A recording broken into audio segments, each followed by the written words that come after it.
Hi hello കൂട്ടുകാരെ, എല്ലാവർക്കും good morning. അപ്പം നിങ്ങളെല്ലാവരും എൻ്റെ വീഡിയോ കണ്ടിട്ട് ലൈക്കും കമൻറ്റും ഷെയറും സബ്സ്ക്രൈബും ഒക്കെ ചെയ്യുക. നിങ്ങൾ ഫുള്ള് കാണുന്നില്ലെന്നാണ് തോന്നുന്നത്, കാരണം ഒരുപാട് ടിപ്സുകൾ പറയുന്നുണ്ട്. അപ്പോൾ നിങ്ങൾ ഫസ്റ്റ് പറയുന്ന ടിപ്സ് മാത്രം കേട്ടിട്ട് നിങ്ങൾ വിട്ടങ്ങ് പോവുകയാണ് ചെയ്യുന്നത്. അപ്പം നിങ്ങൾ ബാക്കിയുള്ള ടിപ്സൊന്നും കേൾക്കുന്നില്ല. അപ്പം ഞാനിന്ന് പറയാൻ വന്നത് എന്താണെന്ന് പറഞ്ഞാൽ, നമുക്ക് പ്രായത്തെ ചെറുക്കാനുള്ള 7 വഴികളായിട്ടാണ് വന്നിട്ടുള്ളത്. ഒന്നാമത്തെ ടിപ്സ് എന്ന് പറഞ്ഞാൽ നന്നായിട്ട് ഉറങ്ങുക. അപ്പം നിങ്ങൾ ചോദിക്കും, ഞങ്ങൾക്ക് അറിഞ്ഞൂടെ? എല്ലാവർക്കും അറിയാമെന്നുള്ള കാര്യമാണ്. നന്നായി ഉറങ്ങുക, പതിവായിട്ട് വ്യായാമം ചെയ്യുക, ധ്യാനം ശീലിക്കുക, പഴങ്ങളും പച്ചക്കറികളും കഴിക്കുക, അതുപോലെ ദിവസം ഒരു 10 ഗ്ലാസ് വെള്ളമെങ്കിലും കുടിക്കുക, മദ്യപാനം പുകവലി എന്നിവ ഉപേക്ഷിക്കുക, ശരീരത്തിന് അതായത് ഏതാനും സമയം നമുക്ക് ശരീരത്തിൻ്റെ പരിപാലനത്തിനായിട്ട് നീക്കി വയ്ക്കുക.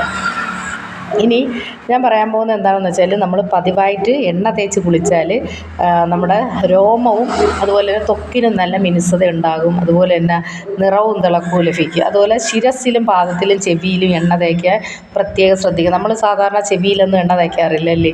അപ്പോൾ ശിരസ്സിലും പാദത്തിലും ചെവിയിലും, കാരണം നമുക്ക് രക്തയോട്ടം കൂടുതൽ കിട്ടാൻ വേണ്ടിയിട്ടാണ്. ഈ ഭാഗങ്ങൾ വളരെ നല്ല നമ്മുടെ ചെവിയുടെ മടക്ക്, യോഗയിൽ തന്നെ ചില ഇതിൽ പറഞ്ഞിട്ടുണ്ട്, ചെവിയുടെ മടക്ക് അക്യുപങ്ചർ ചികിത്സയിലൊക്കെ പറഞ്ഞിട്ടുണ്ട്.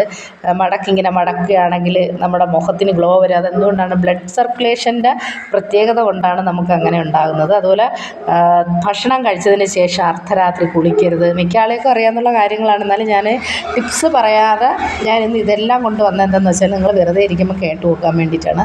അതുപോലെ തന്നെ തണുപ്പ് കാലത്ത് കാൽപാദം വിണ്ട് കയറിയാൽ ഉപ്പിട്ട ചൂടുവെള്ളത്തിൽ കാല് മുക്കി വെക്കണം. അതുപോലെ ചുട്ടു നീറ്റിൽ അനുഭവപ്പെടുന്നവരും അങ്ങനെ ചെയ്യണം.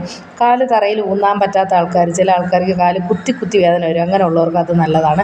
അതുപോലെ വേനൽക്കാലത്ത് മോരും വെള്ളം, വെള്ളരി, പച്ചക്കറി, സാലഡ്, അതുപോലെ നാരങ്ങ വെള്ളം, ഈ ഓറഞ്ച് തുടങ്ങിയവ ധാരാളമായിട്ട് കഴിക്കുക. അത് വളരെ മസ്റ്റാണ്.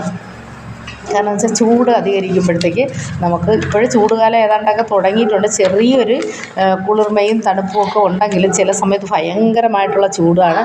അപ്പോൾ അത് ചെയ്തു നോക്കുക. അതുപോലെ തന്നെ ഇനി നമ്മൾ ചെയ്യാൻ പോകണം, വർഷകാലത്തും മഞ്ഞുകാലത്തും എന്ത് ചെയ്യണമെന്ന് വെച്ചാൽ രാവിലെ കുളിക്കാൻ ശ്രമിക്കണം. കാരണം അല്ലെങ്കിൽ നമുക്ക് എന്ത് പറ്റും, പിന്നീട് കുളിക്കാനൊന്നും തോന്നത്തില്ല. അപ്പോൾ മഞ്ഞുകാലത്തും വർഷകാലത്തും ഒക്കെ രാവിലെ കുളിക്കുക. അതുപോലെ ശരീരത്തിന് നല്ല ഉന്മേഷം കിട്ടാൻ വേണ്ടി കുളിക്കുന്നതിന് ഉപയോഗിക്കുന്ന വെള്ളത്തിൽ 1 കപ്പ് എപ്സം സോൾട്ട് പിന്നെ കലർത്തിയിട്ട് കുളിക്കുക. അത് നിങ്ങൾക്ക് അറിയാവുന്ന കാര്യമാണ്.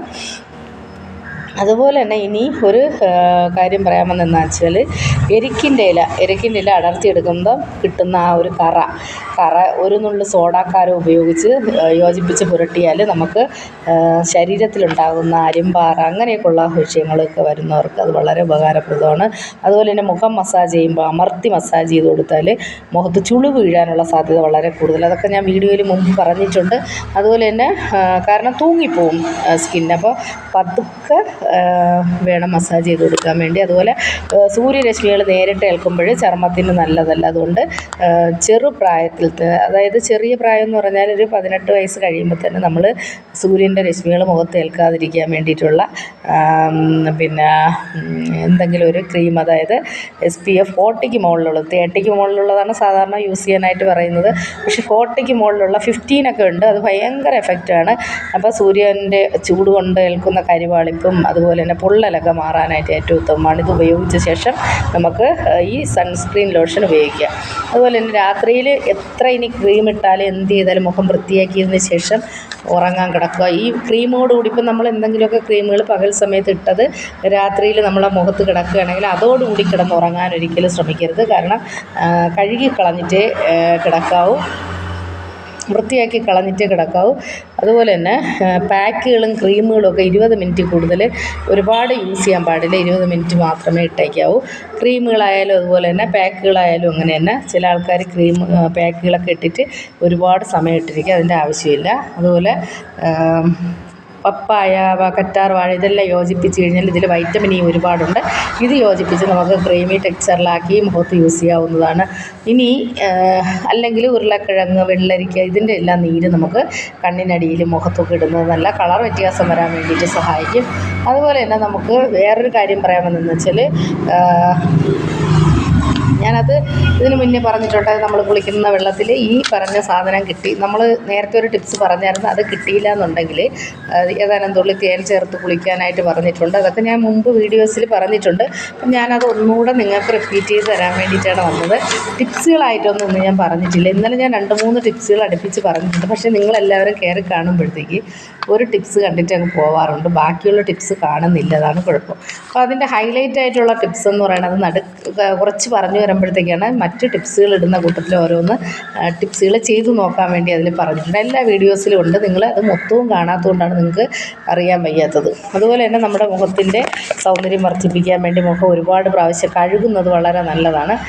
അതുപോലെ എവിടെ പോകണമെങ്കിലും മോയ്സ്ചറൈസർ അപ്ലൈ ചെയ്യുക മുഖത്ത്, അപ്പോൾ ആ തിളക്കം നിലനിൽക്കും. അതുപോലെ നമുക്കുള്ള ധന്വന്തരം തൈലം, പിണ്ടതൈലം, ഏലാതി വെളിച്ചെണ്ണ, അതുപോലെ ബാലഗന്ധാദി തൈലം, ഇങ്ങനെയൊക്കെയുള്ള തൈലം, അതുപോലെ വെളിച്ചെണ്ണ, ഇവയിൽ ഏതെങ്കിലും ഒന്ന് കുളിക്കുന്നതിന് മുമ്പ് ധന്വന്തരം വെളിച്ചെണ്ണ, ധന്വന്തരി ആ ഒരു വെളിച്ചെണ്ണ നിങ്ങൾക്ക് അറിയാൻ തോന്നുന്നു.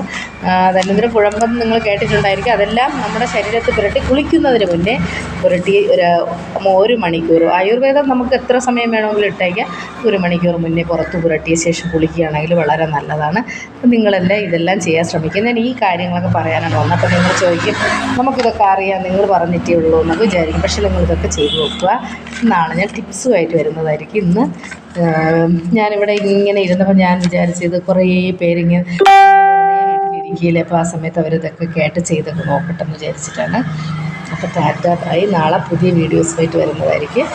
എല്ലാവർക്കും നല്ല